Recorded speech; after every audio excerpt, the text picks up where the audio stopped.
All right, hello everyone. We'll just give a few more seconds for people to get in for 3 o'clock and then we'll begin.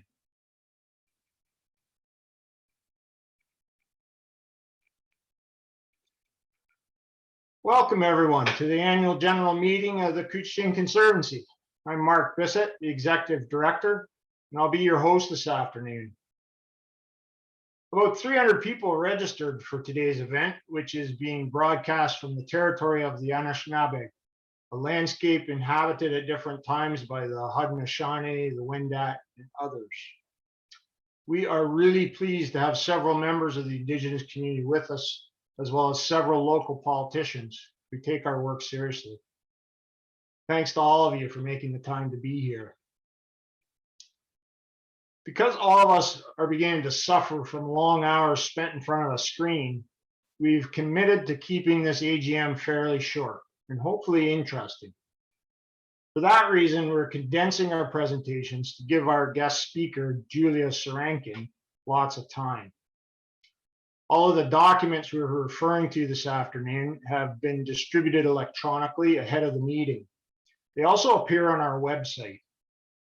We're going to be using the Zoom polling tool to record votes for the motions we make, and we ask that only Conservancy members cast their votes. For each motion, a poll will appear on your screen asking you to vote. To get each motion onto the floor in an easy manner, we have already sought movers and seconders. If you have a question or would like to make an amendment, we ask you to use the Q&A function on your screen to post it. Dorothea Handgard, our Conserved Lands Manager, will be managing all comments tonight, and she will relay them to the appropriate person. We also have people standing by to help you in case you run into technical difficulties. So don't suffer in silence or alone. You can expect a few moments here and there of uncomfortable Zoom silence while the votes are taking place, and we'll just have to battle through those. Now, I'm going to hand over things to our board secretary, Lisa Neville, and she'll take us through the minutes of last year's meeting. Over to you, Lisa. Good afternoon, everyone. I promised to zoom through this business. Members received an electronic newsletter containing a web link to the AGM pre-reading materials located on our website, including the previous year's meeting minutes. If any member wishes to note a correction to the minutes or discuss a point, you can use the Q&A function or speak at the end of this recap. Some very quick highlights of the 2021 minutes are as follows. The motion was carried to approve the 2020 meeting minutes. Treasurer Jack Booth reviewed the year-end financial statements. 2 motions were carried, one to receive the audited financial statements ending October 31st, 2020, and to appoint Hayne Trickey as auditor for the year ending October 31st, 2021. The motion was carried to elect the 2021 to 22 Board of Directors. Incoming President Neil Gray addressed us. The Development Committee report was presented by Doug Vardy. Executive Director Mark Bissett gave his report about the Conservancy's work and progress during a pandemic, including the creation of 3 new nature reserves, and a mini film festival was viewed and enjoyed by all. So I'm going to ask, are there any corrections to or discussion needed on these minutes? I'll just remind everyone, if there is any discussion, put it in the Q&A and I'll pass it on to Lisa.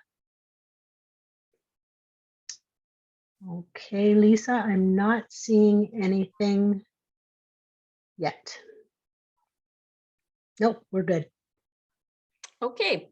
So thank you, everyone. I will now return the proceedings to Mark, and he will present the motion to approve. Bye. Thanks, Lisa and Dorothea. So moved by Lisa Neville and seconded by Jamie Ross. Motion to approve the minutes of the 2021 annual general meeting of the Christie Conservancy. And Dorothea, I'll ask you to just monitor to see if there's any discussion. Thanks, Mark. So far, no discussion. All Just right, give Toby. people, Toby, if you could post the poll. So please vote now using that poll tool that should be on your screen. Guys, I can hear you.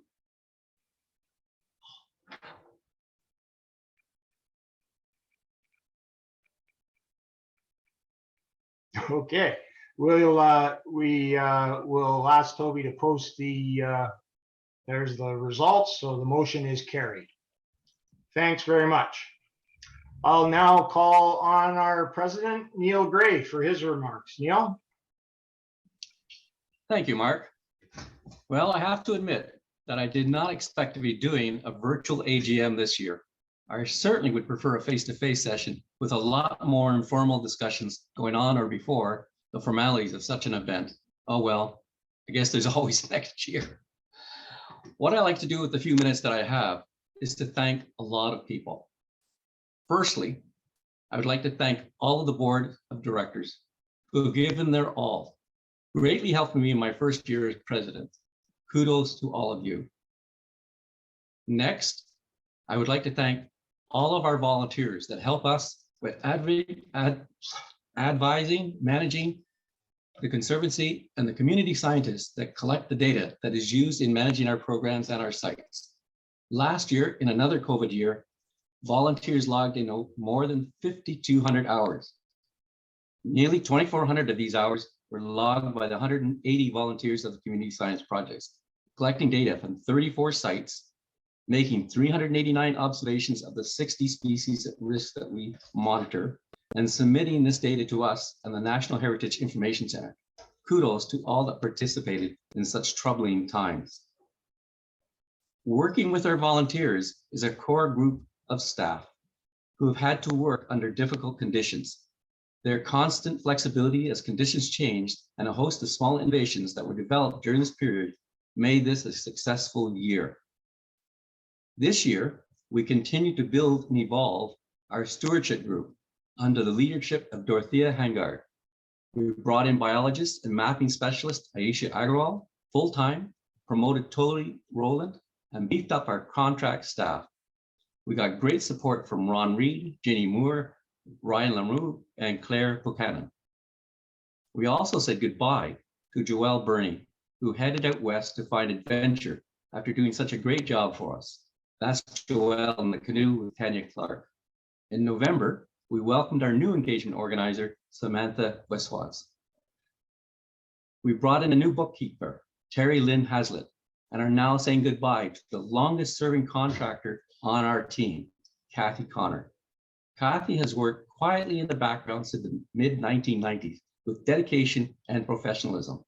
She even delayed her retirement for a full year while she helped us find the right person to replace her and then train Terry Lynn through the fall and winter. She has been a rock and we will miss her. I would also like this time to recognize three special people. The first is David Homer. He's been a friend of mine for over 20 years. He is now stepping down from the board.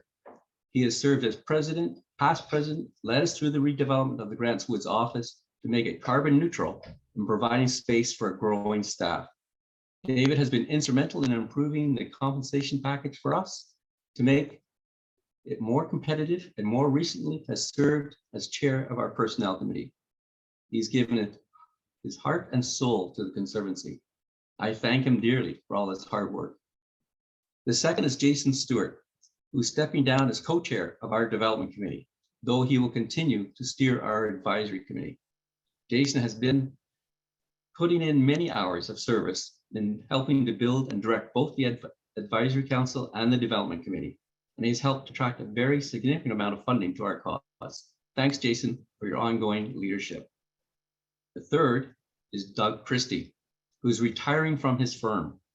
Doug has served as president, past president, on too many committees to count, but some of his most important contributions have been in the form of legal assistance for the Conservancy over many years.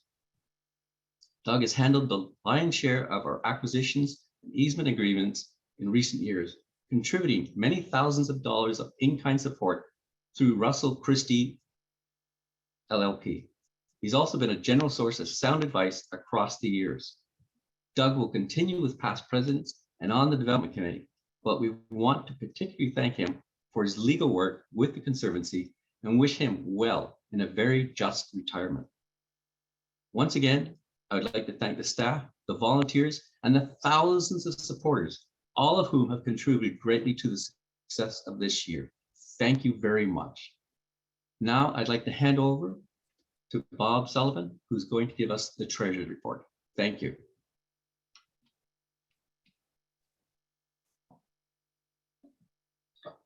Thanks, Neil. I would like also to welcome everybody to our annual general meeting.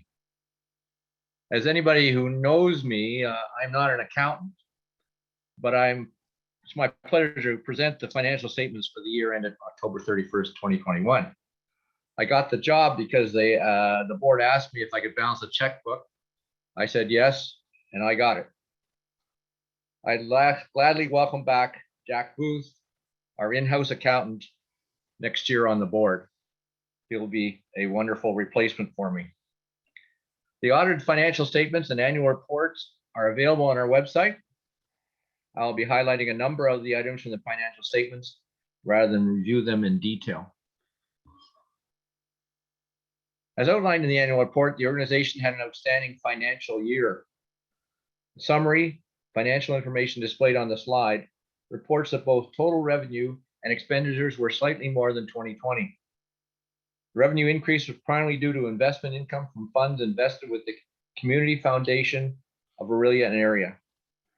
It's a reflection of the amount of funds invested with the Community Foundation increasing by $1,043,000 over the past 2 years, from $627,000 to $1,670,000. Largely due to fundraising efforts and to secure the long-term financial viability of the organization.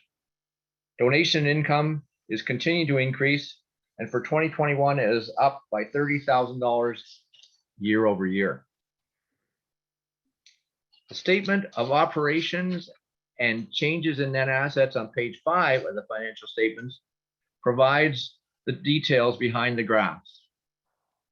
This statement discloses that the revenue for 2021 was under budget by $38,000 and expenses were under budget by $243,164. The primary reason for the expenses being under budget is a reflection of the impact that the pandemic has had on the property and easement acquisitions. The budget was for $319,000 and the actual was $74,000. This was not for lack of effort by the Conservancy. There are a number of properties in progress, works in progress, but the closing of the properties were delayed due to difficulties in getting appraisals and surveys and completing them on a timely basis. In general, the pandemic slowed both acquisition, process, and performance of field work during the past 2 years. Statement of operations reports a strong year with a surplus of $318,645. This surplus was allowed for increases in the Property Protection Reserve Fund from $180,000 to $500,000 and by $40,000 in the President's Reserve. I will now briefly review the statement of financial position known as the balance sheet, which is page 4 of the financial statements. All right, a majority of the funds in the short-term investments figure of $1,259,000 are invested for the long term. Classified as short-term investments, mainly because they are accessible to the Conservancy in less than 1 year. The $513,500 increase in these investments result in strong surpluses for the past 2 years. Now I'll highlight a few items disclosed in the net assets section of the statement. Thanks to the work of the Heartwood Committee, the investments in the Heartwood Endowment Fund increased by $79,000 to $460,000. Overall, the net assets of the Conservancy increased by $451,000 to $7,650,000, of which just under $5.3 million consists of properties and easements. So the majority is in the properties and easements in that figure. The Conservancy continues to be a strong financial position with no long-term debt. and over $1,675,000 in reserves and endowment fund. As we pointed out the past years, the annual financial statements reflect items that can be readily valued. However, they do not reflect the thousands of volunteer hours that have been contributed. The impacts of all aspects of the Conservancy operations. During these challenging times, the active volunteer base combined with our dedicated staff is a key factor in allowing for both growth and the long-term success of our organization. I'd like to thank all the organization's dedicated supporters, volunteers, staff, and board members for their commitment in keeping the organization moving positively forward. Also like to thank Jennifer Mann and Debbie Trickey of Maine Trickey, our chartered professional accountants, for their timely effort in our year-end audit. I will now make space for questions.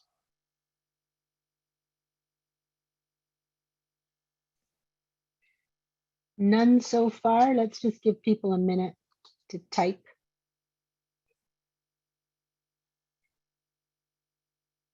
Doesn't look like there are any questions, Bob. Thank you, Dorothea. Should anyone have any follow-up questions regarding the financial statements, you can contact the Conservancy office or myself, and we will respond.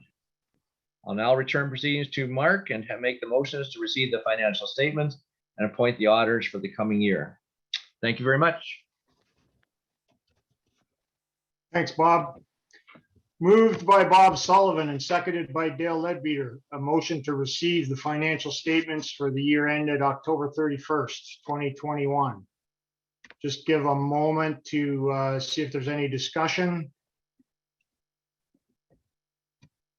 And anyone out there who does have a question, and if you can't type fast enough, you could always just put hi in the Q&A and I'll know you're trying to type something. Mark, I'm going to point out that this slide says that it's seconded by Kathy Hunt. Oh, thanks, Dorothea. Okay, no questions. All right, so if we could have the poll. Now, if you could take a few minutes and vote, we'd appreciate it. We'll give you a bit of time to do that, and then I'll ask Toby to put the results up on the screen.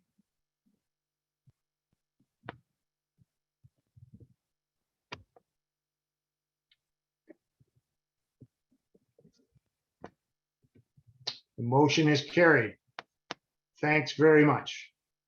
All right, we now have a motion to appoint the auditor for the coming year. Moved by Jane Bonstead and seconded by Janet Machen.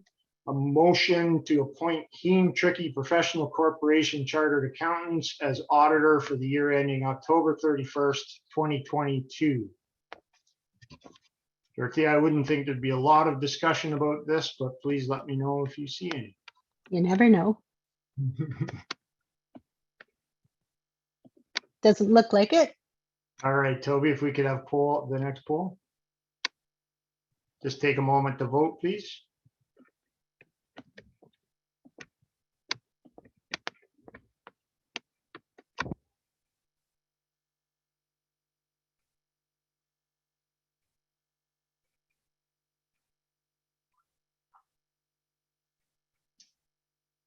All right, and there's the results. Motion is carried.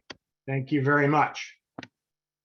In line with Bob's presentation, I wanted to mention the Past Presidents Committee and their ongoing work with the Heartwood Fund.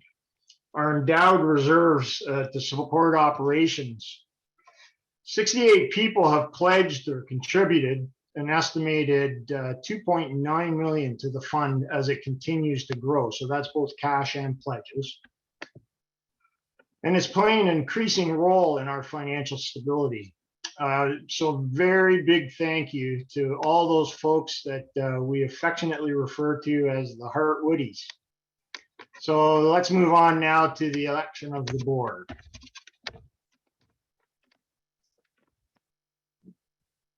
The Couchiching Conservancy's nominating committee has recommended a slate of candidates made up of the following people. Neil Gray for president and directors Jamie Ross, Lisa Neville, Kathy Hunt, Jane Bonstead, Dale Ledbeater, Janet Machen, Bob Sullivan, and Jack Booth. I'll now ask 3 times if there are any further nominations. If there are, we ask you to use the Q&A to submit them. So the first time, are there any nominations from the floor? And the second time, are there any nominations from the floor? Finally, are there any nominations from the floor? Dorothea, do we have any further nominations? No, we don't. All right, if we could have the next motion, Toby, please. Moved by, whoops, there we go. Moved by David Homer and seconded by Jane Ball. A motion to accept the slate of candidates as recommended by the nominations committee for the 2022-23. President Neil Gray, Director Jamie Ross, Lisa Neville, Kathy Hunt, Jane Bonsteel, Dale Ledbeater, Janet Mason, Bob Sullivan, and Jack Booth. Dorothea, is there any further discussion on that?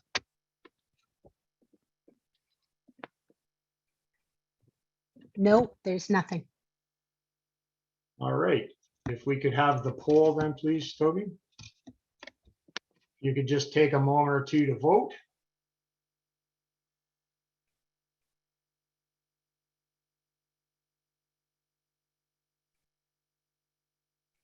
And Toby, when you have them, if you could post the results on the screen.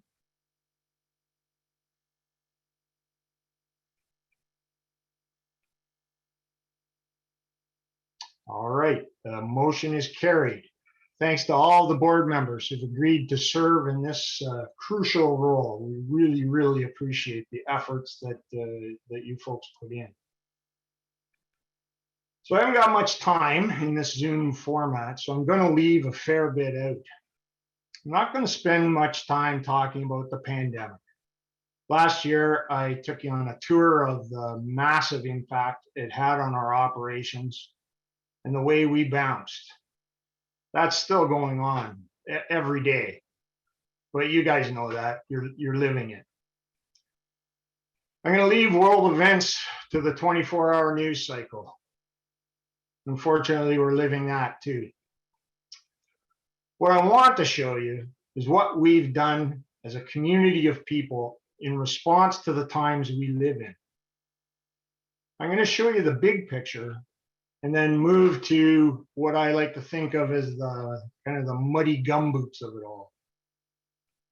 I've been at this for 13 years now, and here's one thing I've learned. We don't achieve things by ourselves. We achieve things together. Just like an ecosystem, we're interconnected in every sense. And the better we understand that, the more we can get done.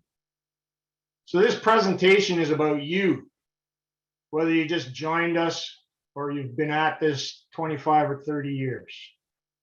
It's about you. So let's start by having a little bit of fun with maps.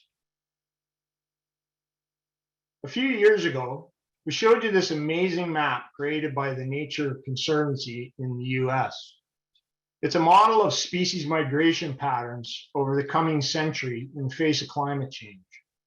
And it's been influential as we built our conservation strategy over the last few years. You can see from this screenshot, our region virtually disappears under the migration tracks predicted in the model. This was a real driver in our approach to focus on connectivity.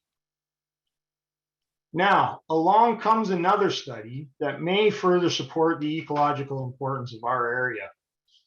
This is an early peek, and it's important to note that it has not been peer-reviewed.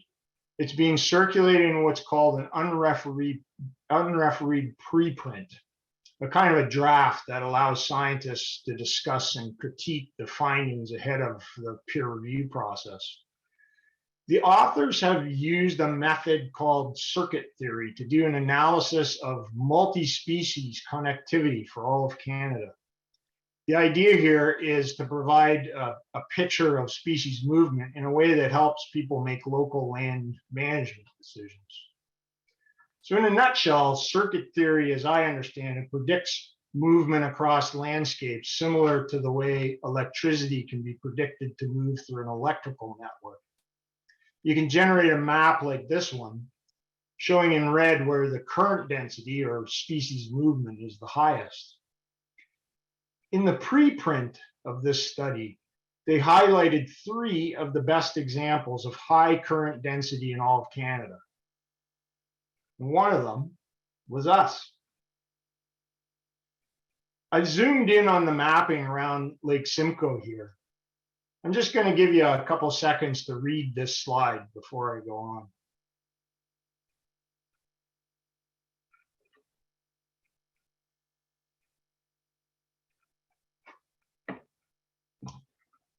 So what we end up with, according to this analysis, is connectivity that looks something like this.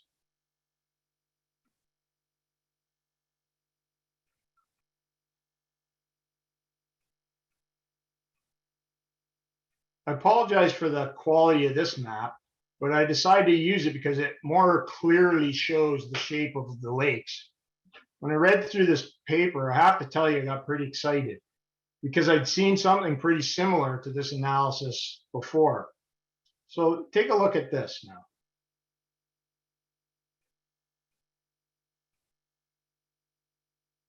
This map shows the 5 focus areas from our conservation priorities analysis, completed in 2020 by biologist and former Conservancy Executive Director Ron Reed.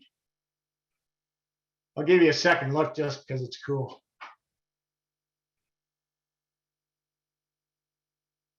It's important to note that Ron's analysis did not use circuit theory. It used an entirely different scoring process to identify these priority areas.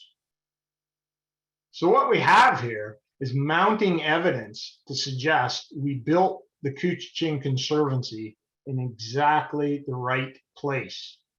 Not only that, but we've got a pretty good handle on the dynamics of the landscape. Our conservation priorities document wasn't just looking at connectivity. We looked at multiple factors, including the presence of species at risk and existing habitat with some level of protection already, like provincial parks, county forests, and crown lands. But you get pretty much the same set of arrows I showed you earlier on that circuit theory map. It feels like we nailed it. So I've been talking about community and showing you a bunch of maps. That's all theory. But let's take a look at what happens when theory meets community effort and translates into reality. This map shows properties protected by land trusts in our region in 1998. Just a few years after the Couchiching Conservancy was formed. And before Ron Reed, Janet Grant, and a few others started lobbying the Nature Conservancy of Canada to make carbon a priority. Watch what happens as we move into the present day.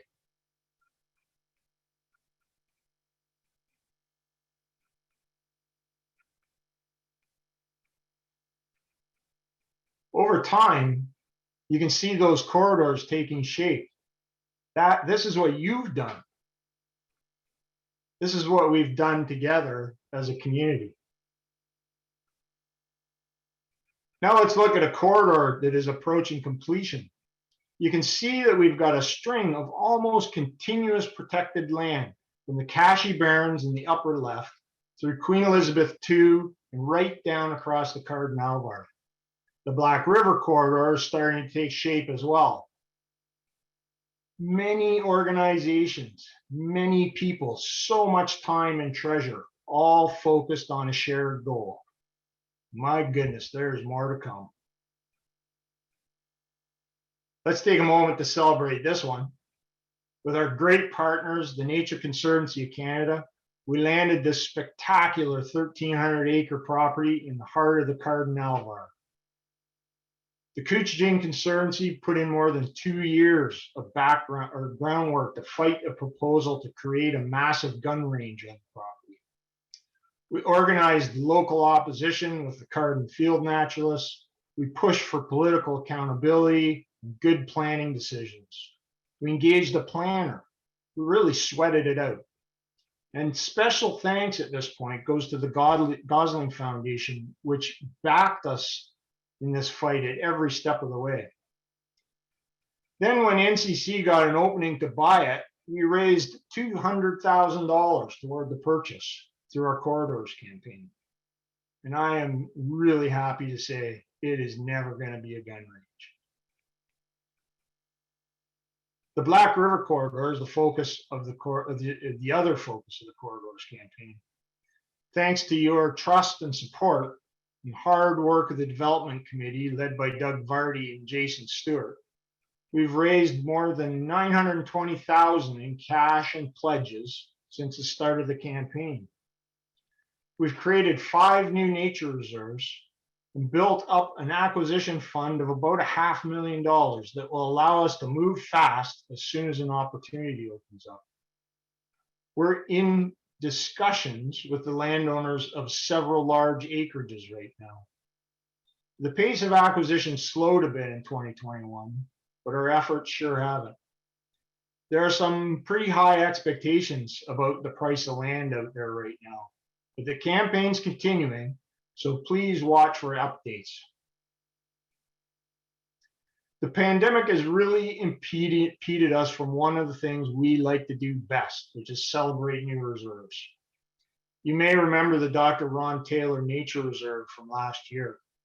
It was the only one of those 5 new reserves we could publicly celebrate because of the pandemic.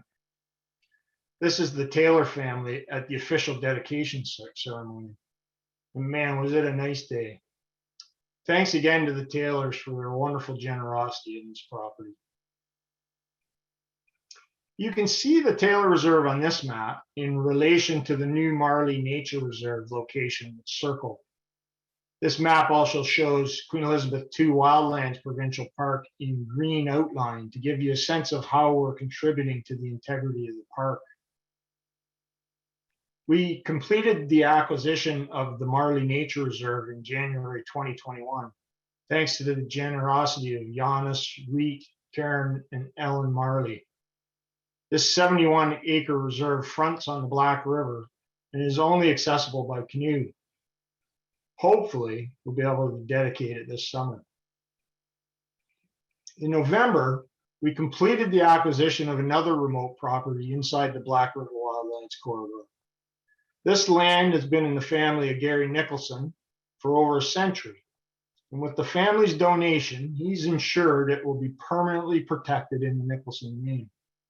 This is Toby Rowland working his way through the wetlands that are pretty characteristic of this reserve.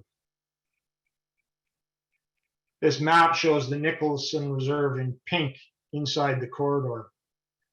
When we asked Gary for a photo to use in the annual report, he wanted to make sure he included his whole family. So he shared this birthday picture with us. And that's him with the party hat there. This slide zooms in a bit on the property, showing the river and the adjoining Crown land to the north. You also get a sense of the potential threats to habitat in the area. That white shape to the right is an operational quarry on what may have once been some pretty reasonable alvar. Further to the east, you can see the subdivision along the Head River that can occur when there's road access. So these are the examples of the kind of threats to habitat inside that Black River corridor. Just outside of the corridor, we have our tiniest acquisition of the year shown in red. This is adjacent to the Thomas C. Agnew Reserve. This was donated by Sisters Joan Burnt and Susan Campbell, who also generously helped us create the Agnew Reserve a few years ago. This was a strategic acquisition that gives us additional options for access to the Agnew and Fawcett reserves if we ever need it. And we're very grateful to Joan and Susan for the gift. We were anticipating that we'd be able to complete these 2 easements in 2021, but delay caused by the pandemic and getting surveys and appraisals completed pushed us into 2022. I'm really happy to tell you, though, that the landowners are still cheerfully on board, and most of the work's now complete, and we should be able to announce them sometime this year, maybe even this spring for one of them. And I'd like to note thanks to the Conscon Foundation for supporting the cost of these projects, since they are outside of the scope of the Corridors campaign. One of the important pieces of our work to protect habitat is understanding and honoring the Indigenous perspective to the land and our obligations through treaties. When we made this a priority, it quickly became obvious that we had a lot to learn. We decided to work with Gary Pritchard of Curve Lake First Nation. I believe Gary's on the call today. Gary's an environmental consultant who's specialized in bridging the gap between Western science and traditional knowledge. Working with Gary, we decided to stage an Indigenous-led BioBlitz in the Black River corridor, and we gave him full control of the way it unfolded.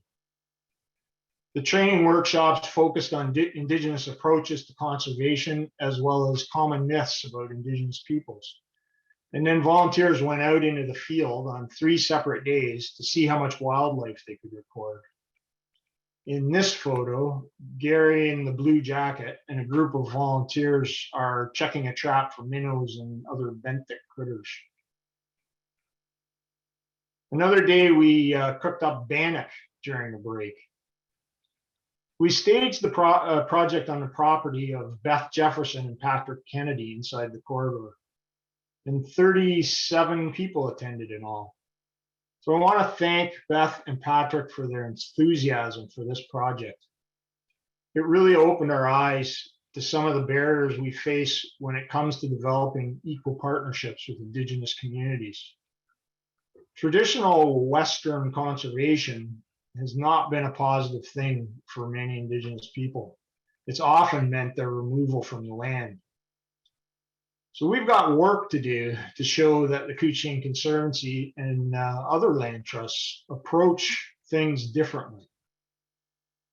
But the Couchiching culture also shares an awful lot in common with some Indigenous approaches to the land. And I think we've got a lot to work with. So building community is sometimes hard, slow work. But I think the key is always to begin. So miigwech, Gary, for helping us to see more clearly through that process. Now we come to the muddy boot part. So we do 3 things. We protect the land, we care for it once it's under our protection. We build and nurture the community of people necessary to do those first 2 things. Some of us do it in the dark, through community science.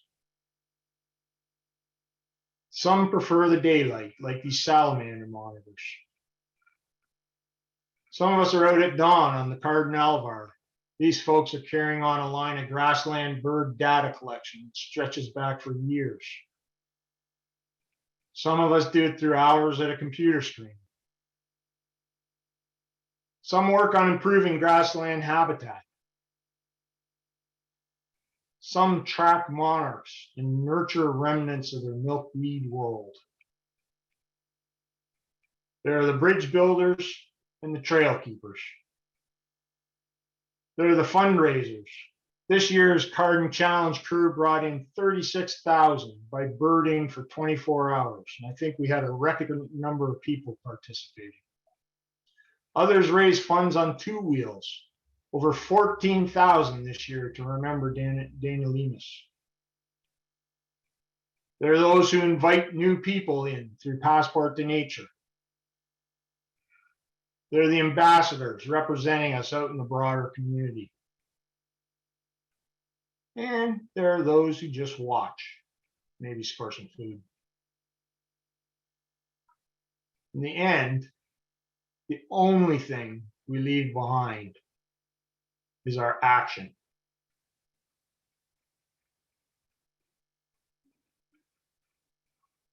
So I want to say thank you to all of you and to our partners and our sponsors. We know what we have to do, and we know how to do it. So let's keep going. Thanks very much. We'll have a couple of minutes for questions now. So please direct your questions to Dorothea by using the Q&A function. If we don't get to your question, we'll do our best to answer later by phone or email. And I always want to tell you, you can always reach out to me directly. So Dorothea, do we have any questions at this point? There are a few questions and comments. Okay. Alan Baker asks if Simcoe County is privy to the mapping as it relates to their current review of the natural heritage corridors. Yeah, we have supplied the report to them, and actually they were part of the review. Simcoe County participated in the review that we did early in the process. So they do have it. It probably doesn't hurt to get it in front of them again. And so that's actually probably a good reminder that we should put it in front of them once more. Great. And Charlene Taylor commented that the Taylors are grateful for the Conservancy's dedication to continue acquiring and protecting more and more properties.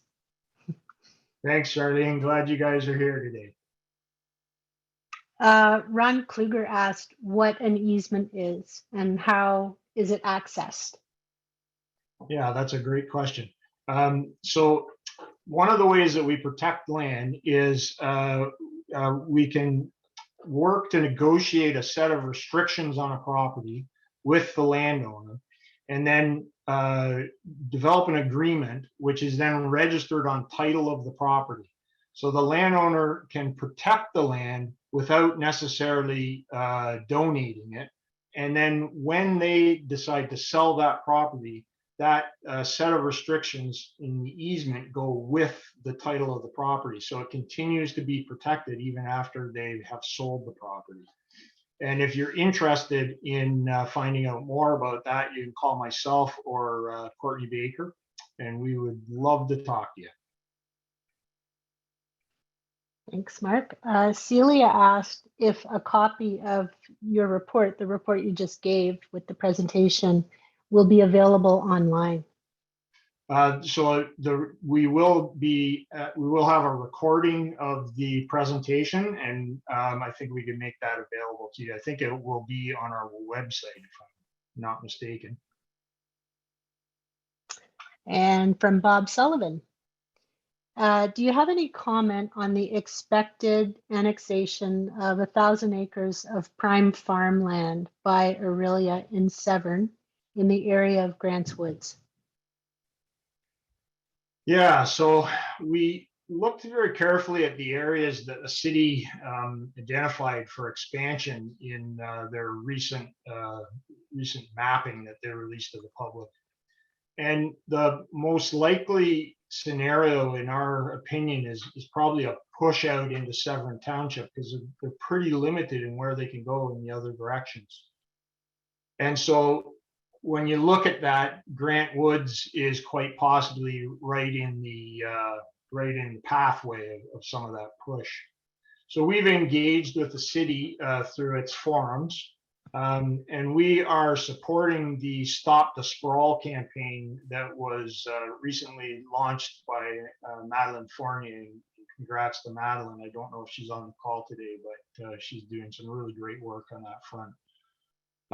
We're also helping develop some planning alternatives, because we don't want to be in a position where we just say no and sort of stomp our feet. We want to offer some alternatives. And so we're working with a coalition, kind of a loose coalition of groups in the area to try and offer some planning alternatives to the city to consider. So that's essentially where we are right now on that front. Thanks for the question, Bob. Okay, there's two more questions. Holly, I think that might be Holly Brown, is just wondering what you know about the county cutting some of their forests by Agnew Fawcett, clear cutting near Agnew Fawcett. Yeah, so they're doing a regularly scheduled cut in there. Here's what I'll say about that. The county forest cuts often look horrible. But I think, you know, Simcoe County is actually really well served by the county forest program. They obviously take a very different approach to land protection and management than we do. But it's kind of important to remember the context that, you know, in this area in the 1930s was one of the worst blowout areas in Ontario. This area in Norfolk County was another area, and particularly between sort of Aurelia and Georgian Bay. And you can still talk to folks who remember when they were kids that, you know, you could see from sort of Oro-Madani all the way across to Georgian Bay at one time because there was no trees. And so the Simcoe County Forestry Program came in and they replanted that. And they're now directed by someone I think is quite an enlightened fellow, Graham Davis, and they harvest those forests, but they protect 30,000 acres, and that's a huge amount of forest that they make open to the public. So you know, I think it's although I do acknowledge it's sometimes jarring when you see those kind of operations in play. I do think they're providing a really valuable service to the county, and it's a pretty good model going forward. What they do is they thin those forests. A lot of them are plantations, and then they let the natural species come up underneath the understory, and so you won't ever see them clear cutting, I don't think. So I don't know if that was your concern or not. We do, you know, we do communicate with the county fairly regularly, and so they're pretty good about working with us if we ever have any concerns along those lines. One more, and then we'll stop. Yeah. Alec Adams asks, has the Conservancy begun to consider the Ontario Growth Plan and its implications?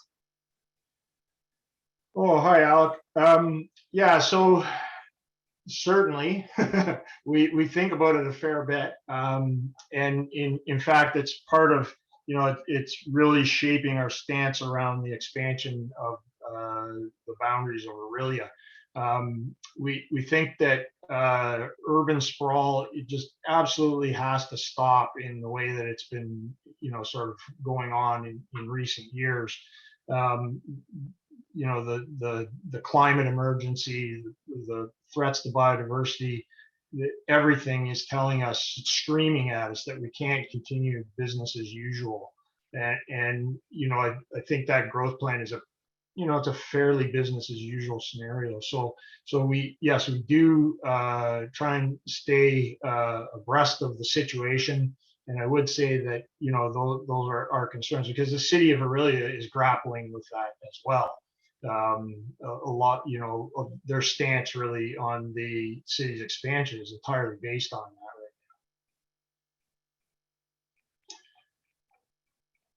now. Okay, well, I think we'll close off there, Dorothea.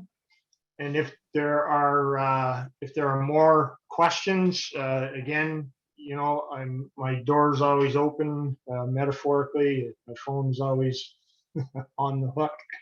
So don't ever hesitate to call me. I enjoy chatting with you folks, and so I'm glad to talk more. I'll put your email in the chat right now. Great, thanks, Dorothea.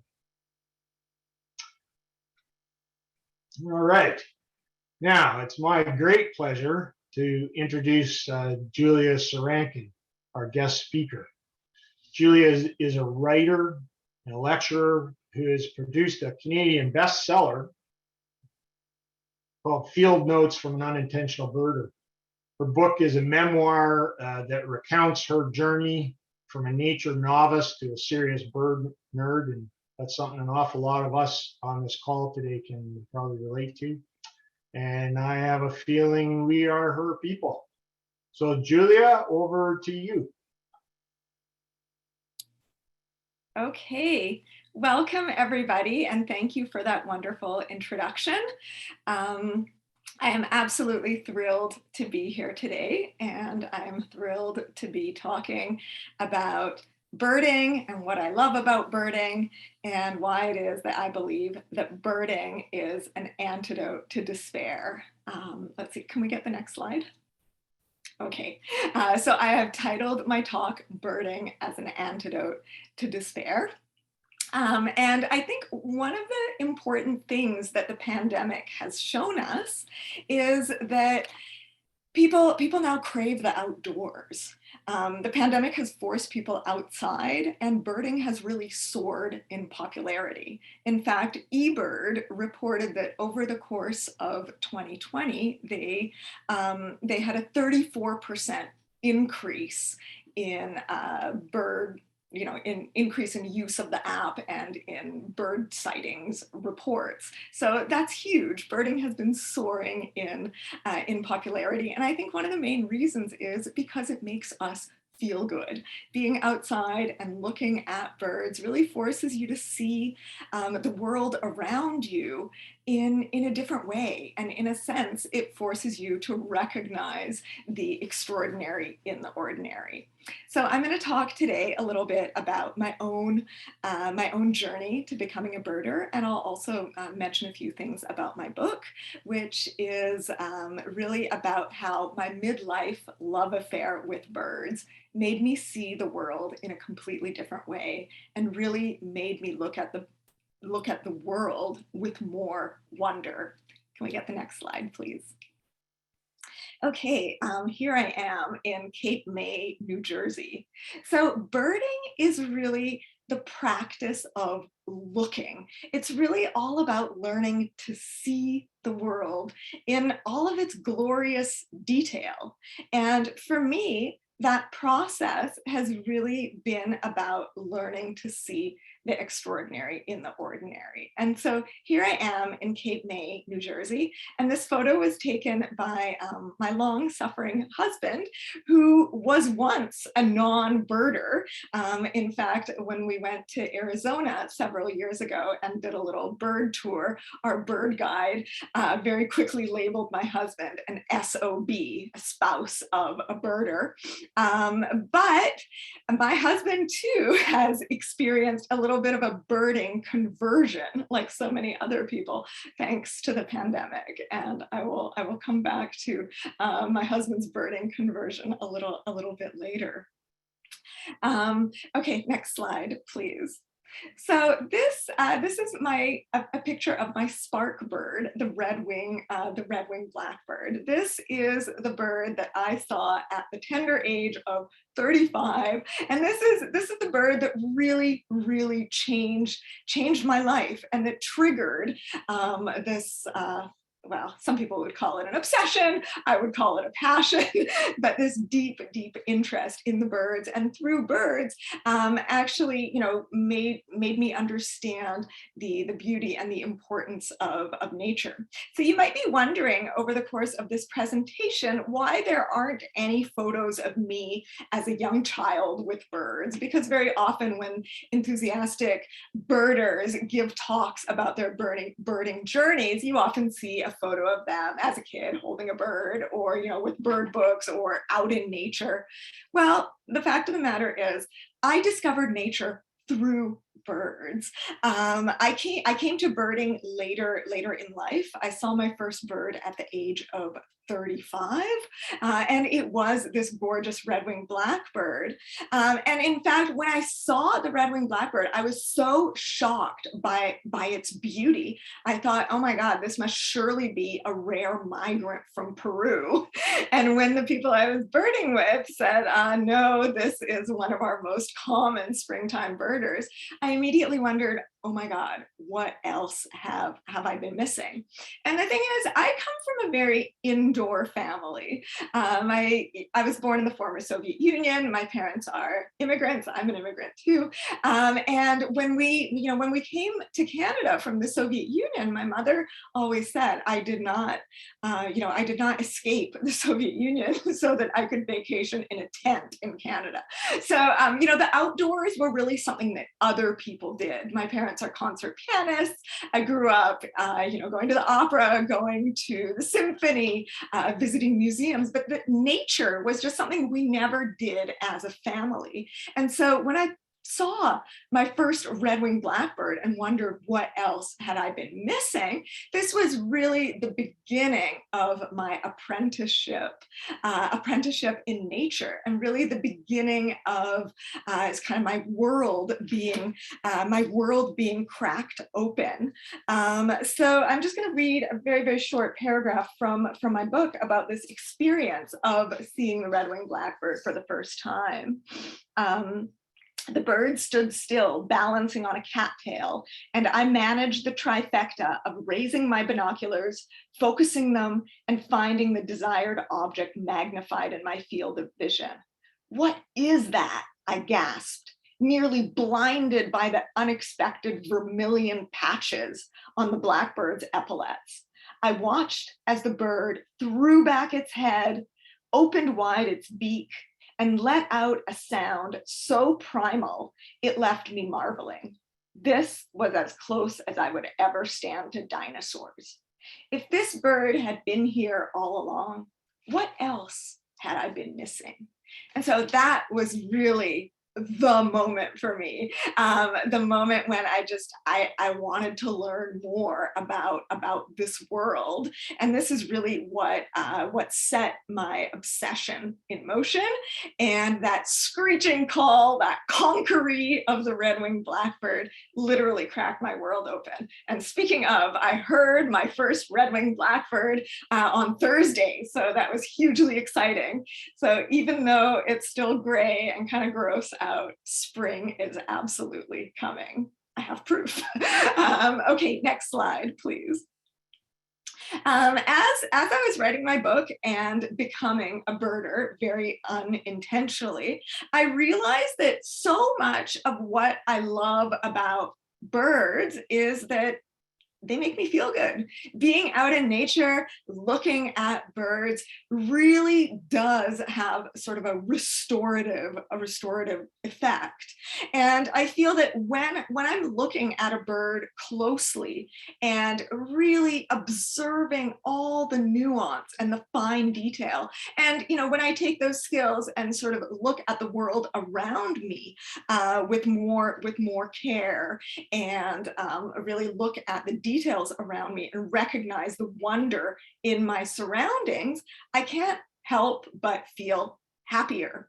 And then last year, well, in December of 2020, sorry, I'm losing track of time here, there were a couple scientific studies published in Germany that basically basically said that there is scientific evidence that supports the main thesis of my book, as it turns out, because what these scientific studies proved is that seeing a greater diversity of birds actually makes us demonstratively happier.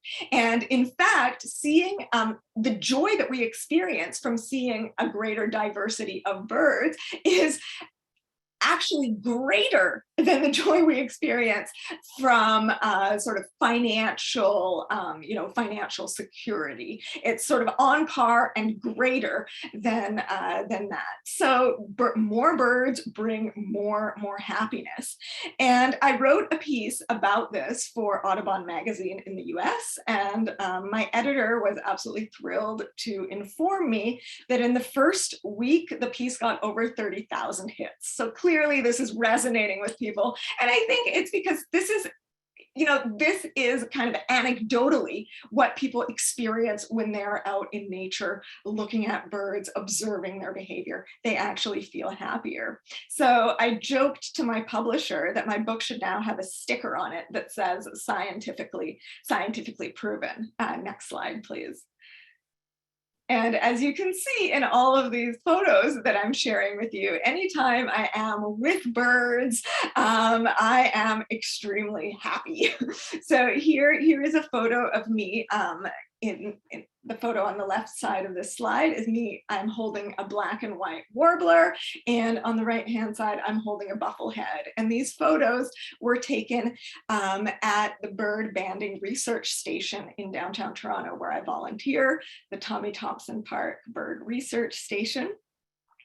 And you know, this is one of the most wonderful experiences, sort of that I've been fortunate to have. I've been volunteering at the Bird Research Station for about 8 or 9 years now, and this Bird Research Station is really where I've had the opportunity to see bird migration up close and personal, and it is, you know, it's both a great joy and an extraordinary privilege. So what we do here at the banding station is we trap birds in mist nets, and then we extract them quite quickly from the mist net, and then we weigh them and sex them and age them, and then we let them go super quickly.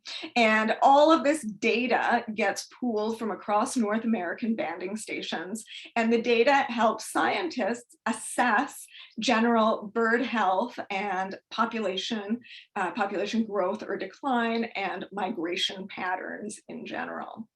Next slide, please. And here are, this is one of my favorite birds. Here are 2 cedar waxwings, which 2 friends of mine are holding at the bird banding station, and they are holding them in photographer's grip, which is when you hold them by the feet like that. And it's really important to know these birds are not traumatized by what we're doing to them. They are not hurt. Everybody who volunteers at the banding station has received extensive training, and bird health and safety always comes first in everything we do. The station is open every spring and fall because we monitor both spring migration and fall migration. So starting April 1st to the beginning of June, and again on August, open in the beginning of August through to mid-November. Next slide, please.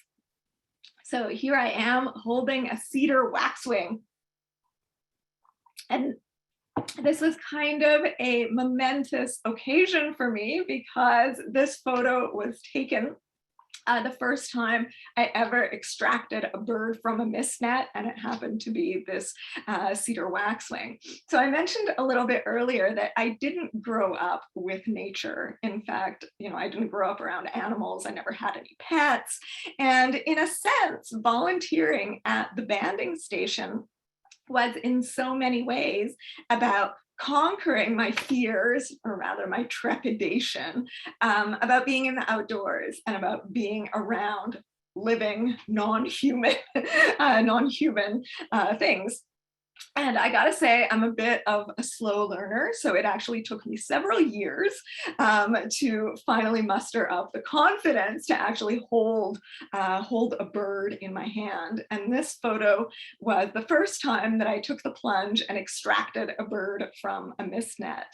And I actually joked with some of my friends and fellow volunteers that the banding station is basically bravery school for me. And I write quite a bit in my book about how falling in love with birds also showed me that you know, I have a little bit of a wild side, and of course my personal wild side is it's quite contained, and I'm more of an urban birder than anything else. But I do write about, in my book, write about my own personal transformation with sort of embracing the outdoors and kind of finding my own wild side. So here it is. That is me in action. Next photo, next slide, please. And this is another picture from the bird banding station. This is what we call a warbler party. This was taken during fall migration, so you can notice most of the warblers are a little more drab than how we see them in the spring. We've got a black-throated blue warbler, several magnolia warblers, and 2 northern parulas in this photo. So really, you know, volunteering at the bird banding station has given me the extraordinary privilege of seeing migration up close. And, you know, I still find it hard to believe, because we're still in the depths of winter, it's hard to believe that in 6 weeks, these little guys will start return, and we will start seeing them, and they will begin their northward journey to breed. And you know, holding a bird in my hand and kind of experiencing the feeling of actually feeling its heart beating against your hand. It's a real privilege and a responsibility that, you know, none of the people who volunteer at the banding station take lightly. And what this experience has also shown me is it's enabled me to witness firsthand the miracle of migration. These birds are tiny. They weigh between 5 and 15 grams. So, I mean, we're talking something really, really, really tiny. And they undertake these extraordinarily perilous migrations. You know, I'll just give you an example of one of the most extraordinary warbler migrations, and that is the migration of the blackpoll warbler, who flies from eastern Canada, so this is the fall migration, all the way down to South America. And the blackpoll warbler will fly 3,500 kilometers nonstop. And it usually takes them about 88 hours. And that is the longest warbler migration.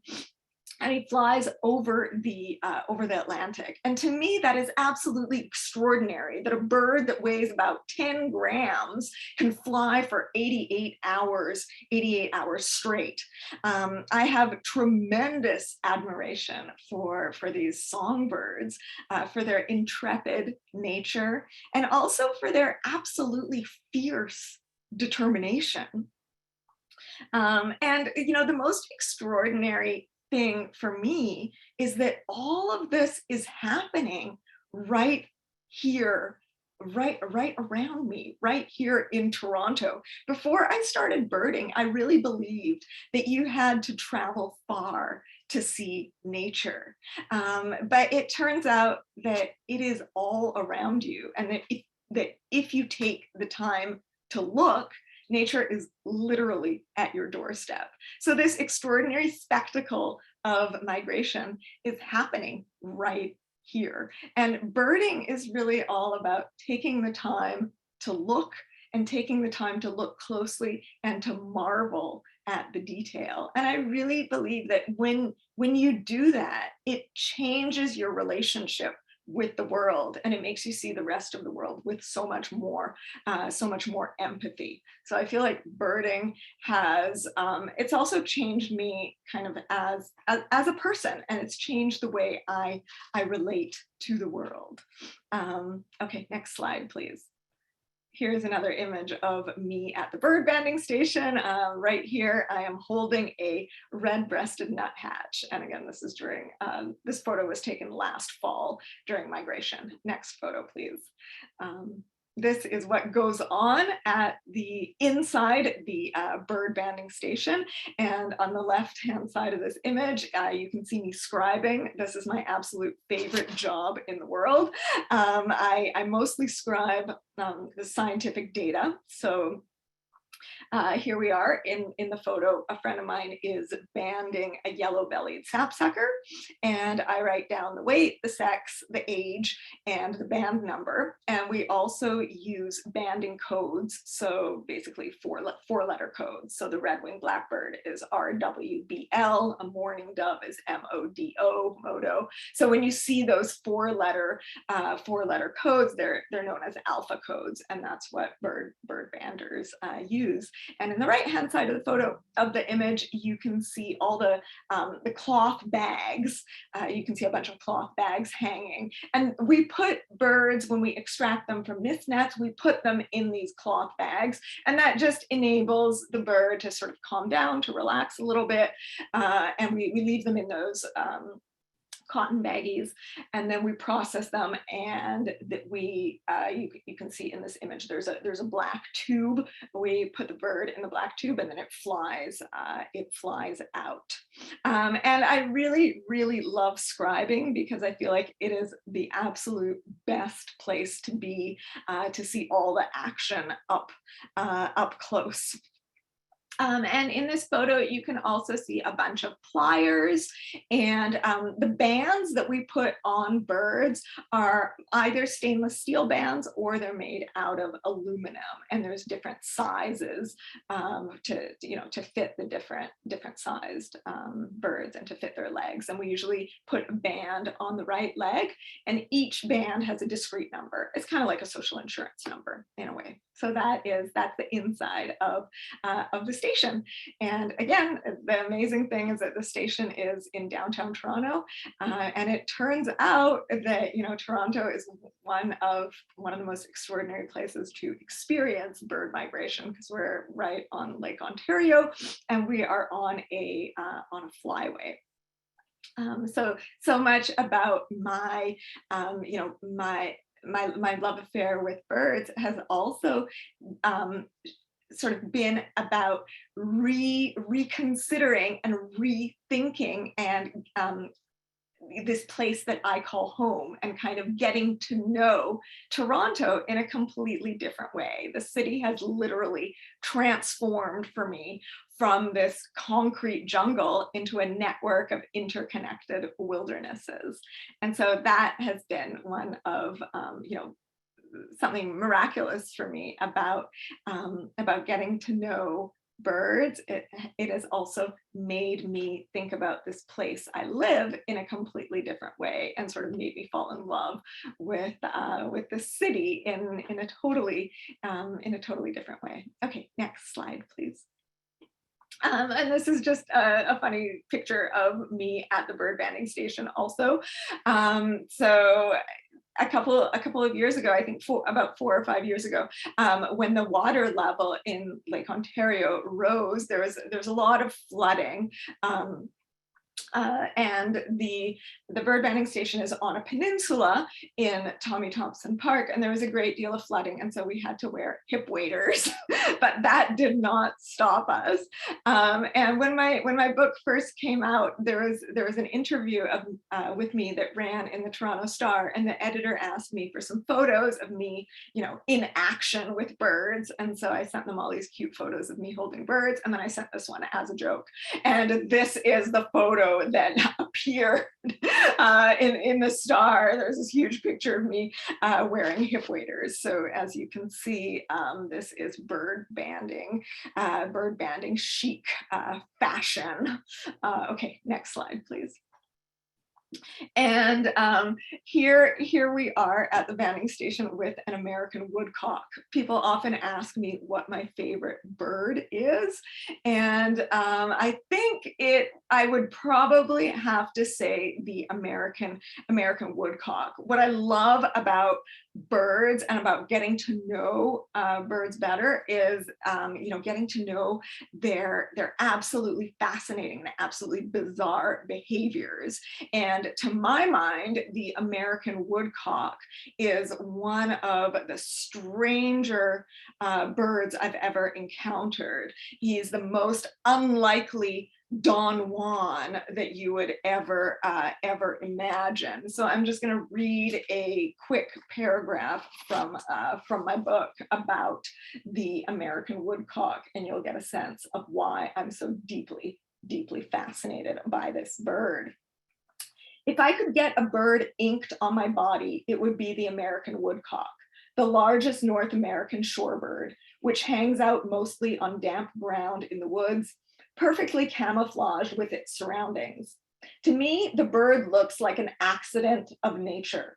Its eyes grotesquely close together, perched high up on its head, giving it almost 360 degrees of vision for detecting predators, and a long, ultra-sensitive bill for probing the ground for worms that it cannot see.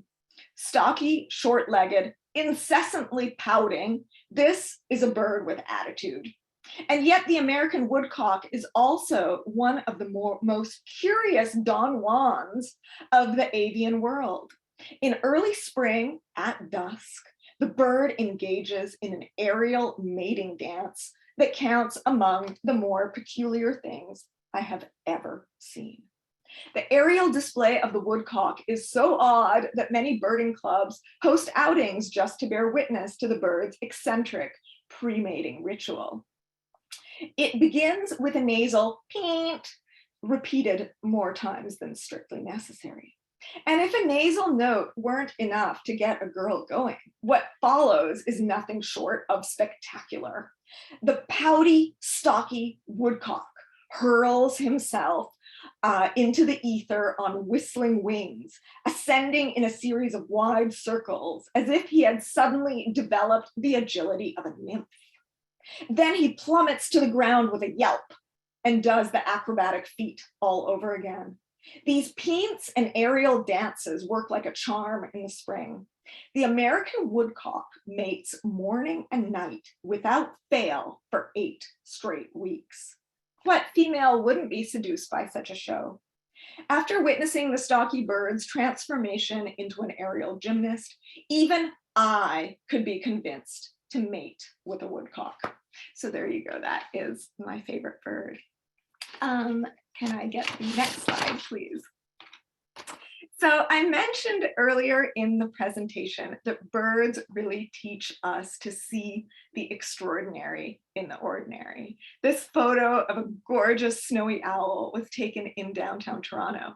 Who would have thought? When I started birding, I actually believed that owls were mythical creatures.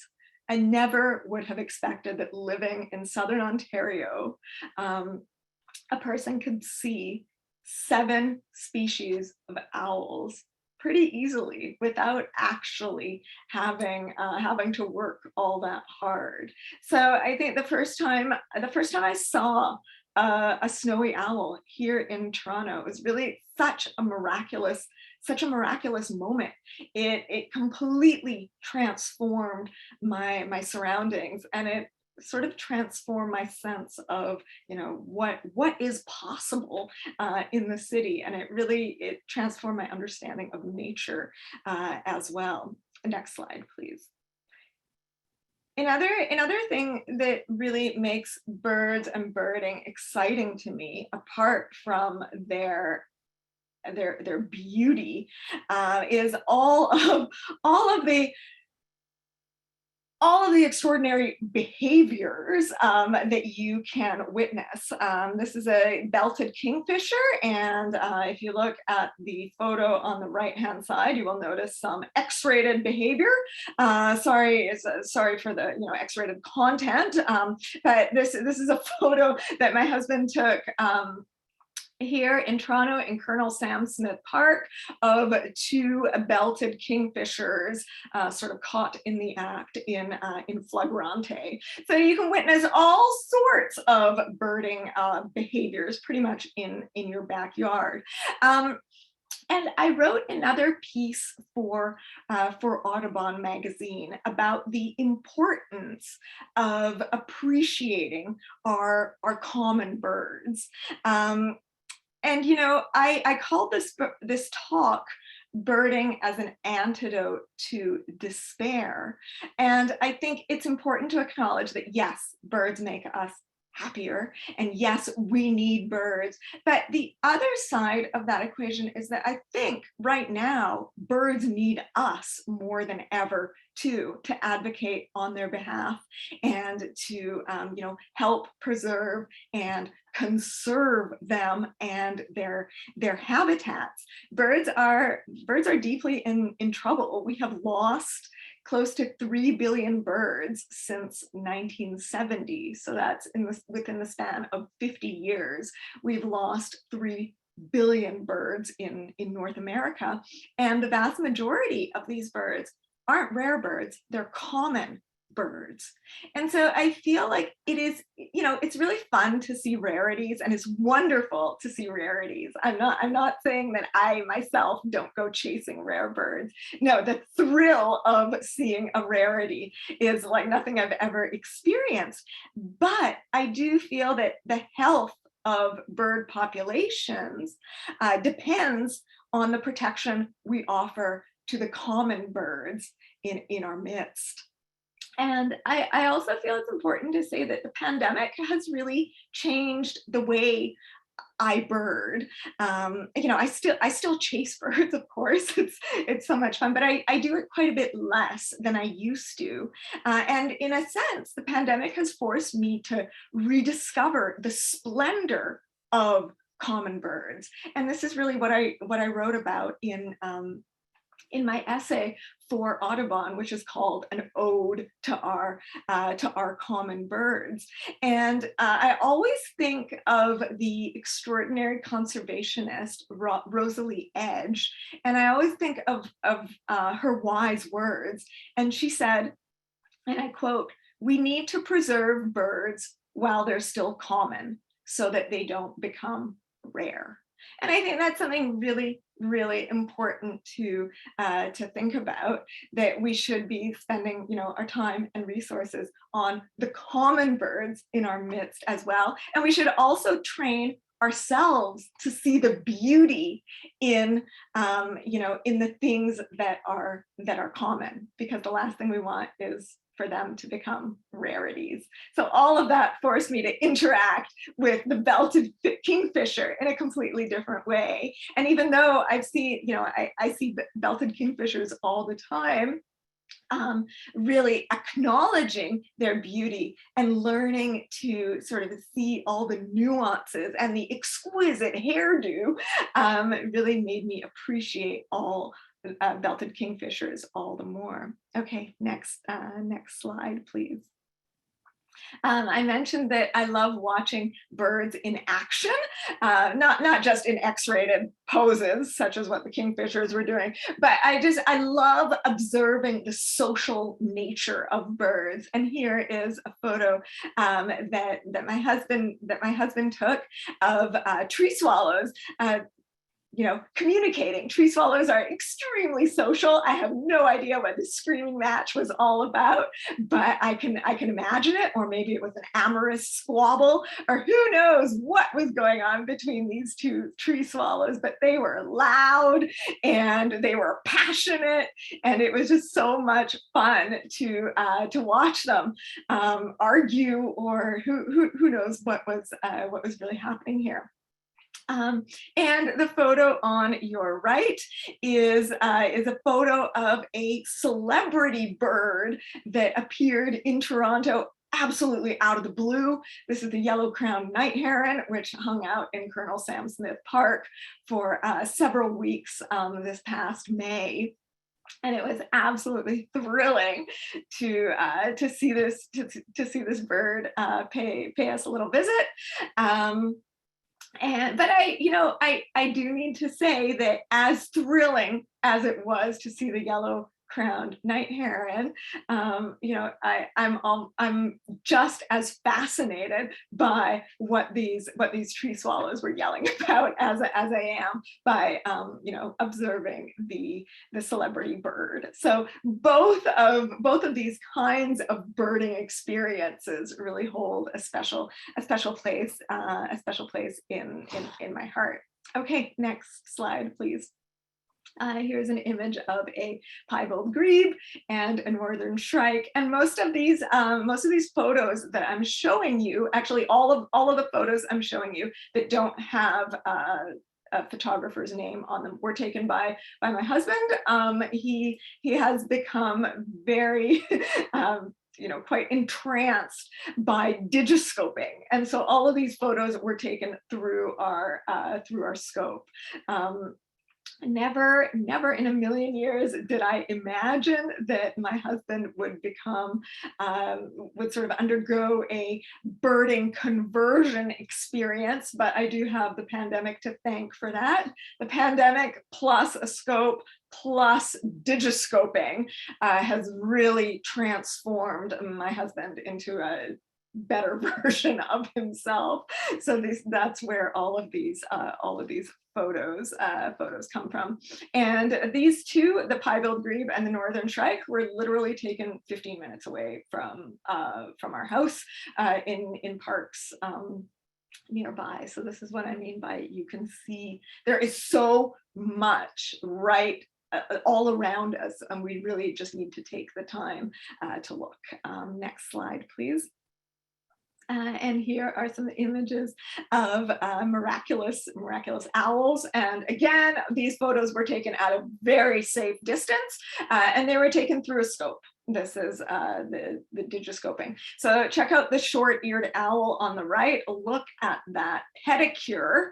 It is absolutely amazing, and it was so fascinating to watch short-eared owls hunting and to observe their behavior up close, and the way the short-eared owl will grab a bowl and smother it pretty much instantaneously. And then the short-eared owl did something even stranger. I was expecting it to eat the bowl, but instead of eating the bowl, he just started hiding it and caching them one after another. I had no idea that short-eared owls cache their food, but I guess this particular owl was killing so many bowls, and he was probably he had probably overeaten by this point, so he was just caching them, I guess, for a midnight snack later. And the other owl here, of course, is a great horned owl who, you know, he was pretty tired. He did regale us with a few, you know, by opening his eyes a few times, but most of the time he looked pretty, pretty sleepy. So yeah, what I have also learned, kind of observing my husband's transformation into a birder, is that there are so many different ways to be a birder. You know, some people are backyard birders, other people are twitchers, other people love digiscoping like my husband, and that there is no right way to be a birder. There's no one way to be a birder, essentially. The most important thing is just to look closely and to really take the time to marvel at what you're seeing, and just to take pleasure in what you see. Because I really believe that when you take pleasure in something, when you fall in love with something, when you care for something, and especially for the natural world and for birds, that makes you want to help and protect them. When you care about something, there's an emotional investment, and you really want to ensure that these birds remain alive and remain healthy. And I really believe that the first step to conservation is love and care.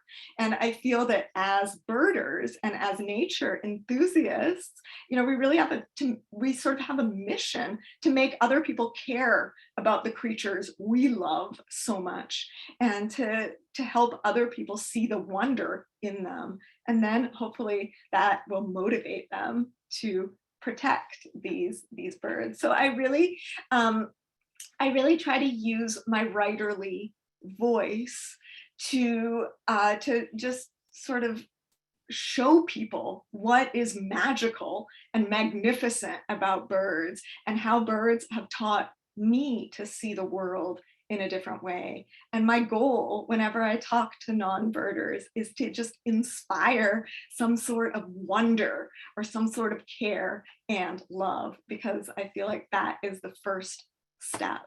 If you love something, you'll want to protect it. Next slide, please. This was taken in Carden Alvar, one of my favorite places to bird, which is another reason why I was so excited. I am so excited to be talking to the Couchiching Conservancy, because I love the work you do, and I love, you know, this part of Ontario, and I travel to Carden Alvar at least once a year in the spring, and it is always one of the most extraordinary birding days. And here are two fabulous photos of Wilson snipe, which were taken at Carden. Next photo. And here are two pictures of some of my favorite raptors. This is a peregrine falcon from the Leslie Street Spit from Tommy Thompson Park, and a flirtatious little American kestrel taken very recently, I think a couple of weeks ago, at Downsview Park. Next photo, please. And, you know, I've been talking about bird behavior and how I love to watch birds doing strange things. This great blue heron on the left, in the left-hand side of the slide, was eating, and this was the most sadistic great blue heron I have ever seen in my life. It would grab a fish, pierce it with its gargantuan bill, let it go, and then grab it and pierce it again. And this went on, you know, I think 12 times we counted. So I had never seen anything quite like it. It was absolutely fascinating. The determination and the fierceness and the energy that that bird had was absolutely magnificent. And on the right hand side of the slide, that is an eastern bluebird, also taken in the Carden Alvar. Next slide, please. Watching bird behavior never ceases to amaze me. And here is a eastern meadowlark singing its heart out, and I think carrying nesting material, also from Carden Alvar. Next slide, please. And this is just a picture of Toronto, because I think I mentioned a little bit earlier that birding gave me a new way of being in the world and of seeing the world, and also a new way of thinking about my own city. So Toronto has really transformed for me. I don't think of it as a concrete jungle anymore. Instead, it is this web of interconnected wildernesses. And the biggest surprise, of course, is that I don't have to go far to see nature. There is so much right here, literally at my fingertips. And, you know, birding is also showing me the importance of protecting what we have right in front of us. Among the many life lessons that birding has taught me, I think the greatest one is probably that birding is really teaching me how to be present, how to be in the moment. And a corollary of that is it's also teaching me how to love where I am. And that also means how to love the city that I live in. Next slide, please. And so I'm just, you know, finishing up here, 2 more slides to go. You know, birders sometimes have a bad reputation for being listers, for being chasers. And yes, you know, we do a fair bit of listing, no doubt. And I do enjoy the occasional chase, but I was really moved by this quote by Ken Kaufman in his wonderful memoir, Kingbird Highway. Now, Ken Kaufman, as I'm sure most of you know, is one of the most illustrious birders, you know, I would say in the world. And here he's sharing his thoughts on listing. And he says at the end of his book, I resolved to look at birds more carefully from now on. Look at them all, common or rare, to see if I could really get to know them. It was the beginning of the end of my interest in listing. And I think this is a really wise way of looking at things, that the point of birding isn't the list. The point of birding is to get to know the birds, to establish a relationship with them, a kinship with them, and to look at all of them, not just the rare ones, but the common ones also. And I'm really inspired by these words. And in a sense, it has really changed the way I think about all of the birds in my midst, that the point is really to get to know them. Next slide. And another quote that that also inspires me is this quote that comes from this wonderful book by the British author Simon Barnes, and the book is called How to Be a Bad Bird Watcher. And this book really showed me that there are so many different ways to bird, because at one point I was having a little bit of an identity crisis, and I talk about this at length in my book. Like, what kind of birder am I? You know, am I a backyard birder? Well, that sounds a little bit oh, boring. But am I the chaser? That sounds too obsessive. Who am I really? And I was wrestling with this identity crisis. And then I read this wonderful passage in Simon Barnes's book where he writes, bird watching is a state of being and not an activity. It is about life and it is about living. It is the habit of looking.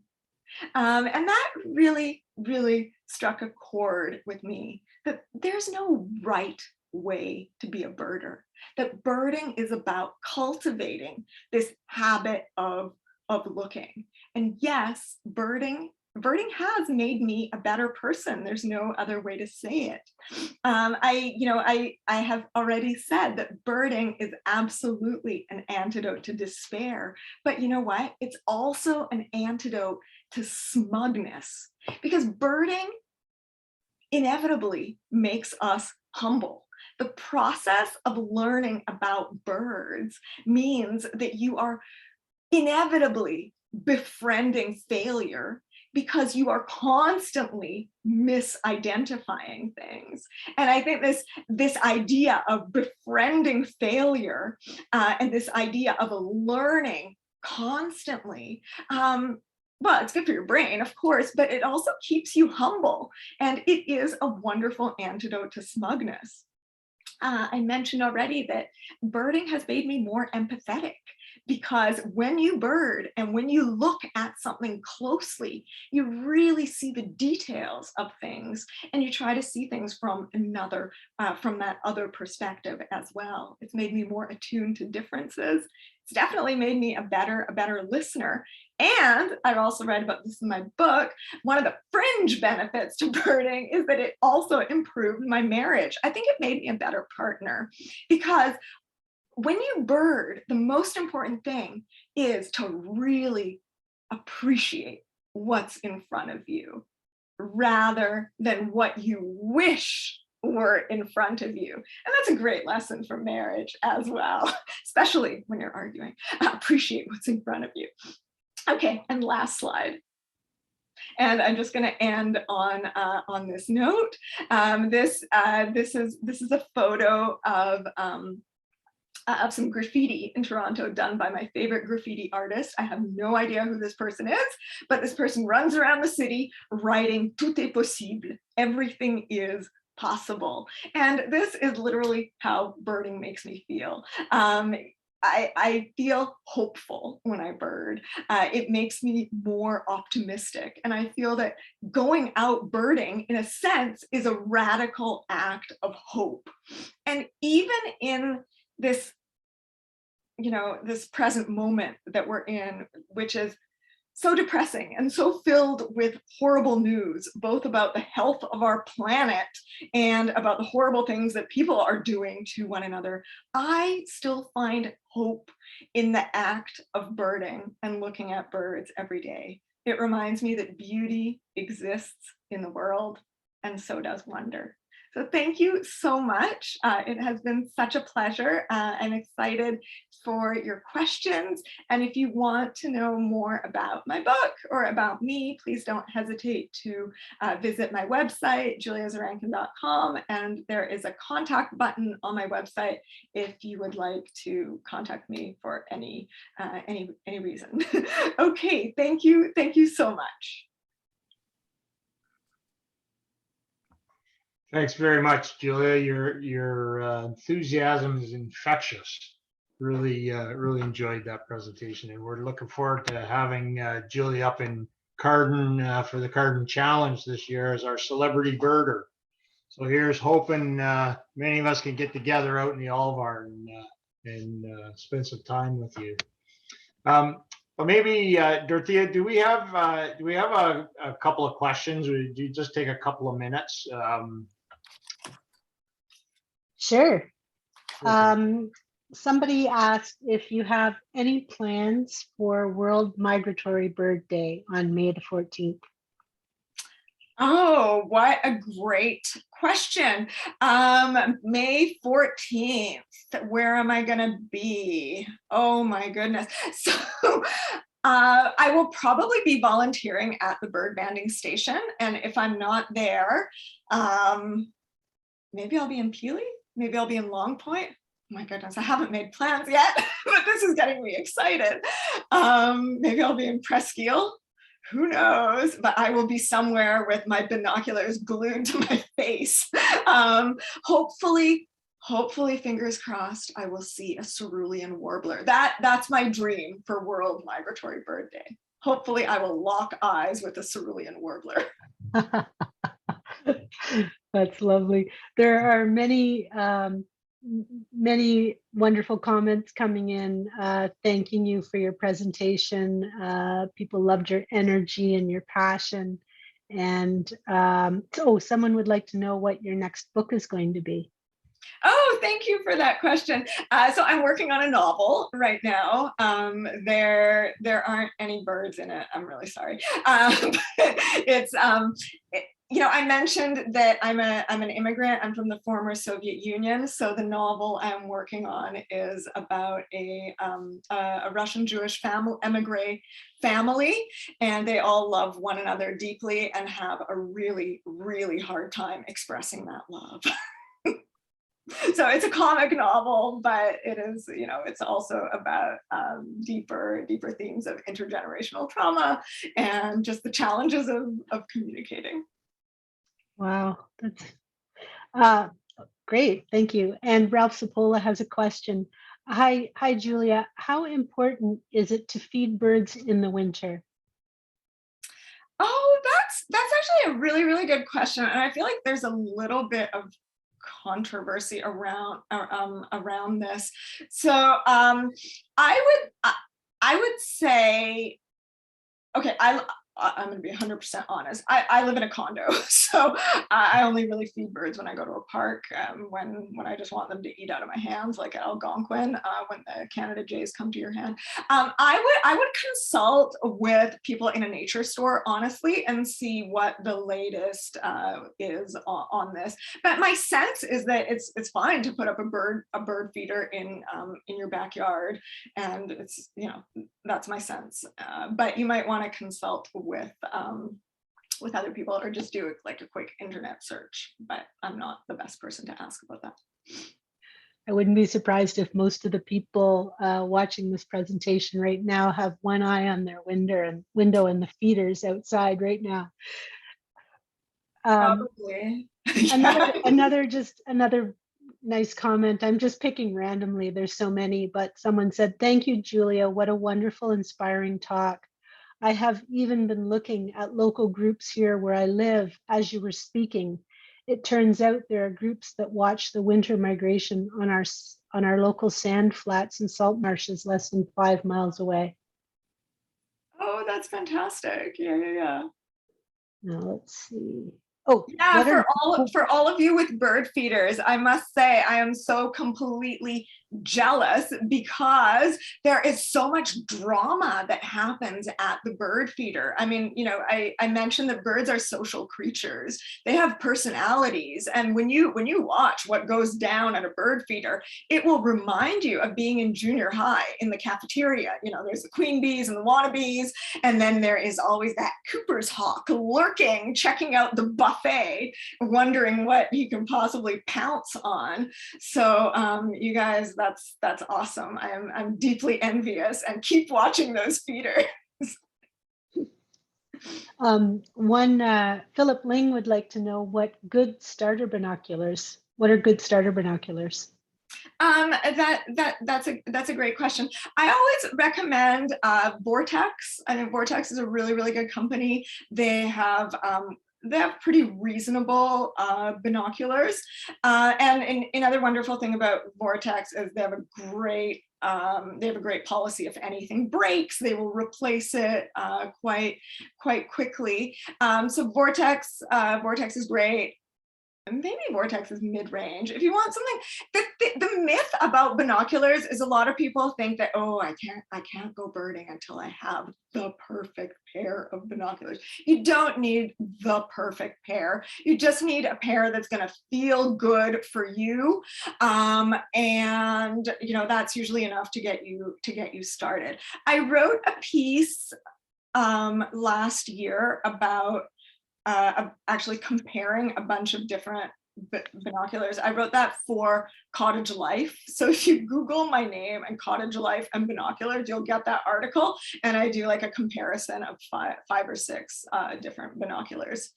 But Vortex was definitely in there. I couldn't agree more. One last question from Susan Crow. What digiscope does your husband use? Oh, great question, Susan. This was the game changer. So we have a Swarovski scope and an iPhone, and then we bought basically an attachment. What is that company called? I forgot what the company is called. And you put your phone in this plastic thing, and you attach the plastic phone holder to your scope. Oh, you know what it's called? Phone scope. I'm going to write that in the chat. Just a second. Phone scope. I think that's what the company is called. And I think it costs like $80 or something. And you buy it depending on what cell phone you have. So what shape of iPhone or what size of iPhone. It's amazing. All right. Okay, Well, sorry, Dorothea, did you? Oh, I was just going to say, we think we'll cut the questions off there. Okay, all right. Well, listen, Julia, thanks again. Really appreciated you taking the time to meet with us today. And I want to say one last thanks to all the people that made this presentation possible. We just have fantastic people working for the Christie Conservancy, and I just feel so blessed every day by the colleagues that I have. So I want to thank staff, and I want to thank board again. But most of all, I want to thank the people that make it all possible, you guys. So with that, I'm going to declare the meeting closed, and here's to a new field season, and hopefully we have lots of encounters with nature and maybe with each other this year. That would be very nice. So take care, everybody, and thank you. Take care.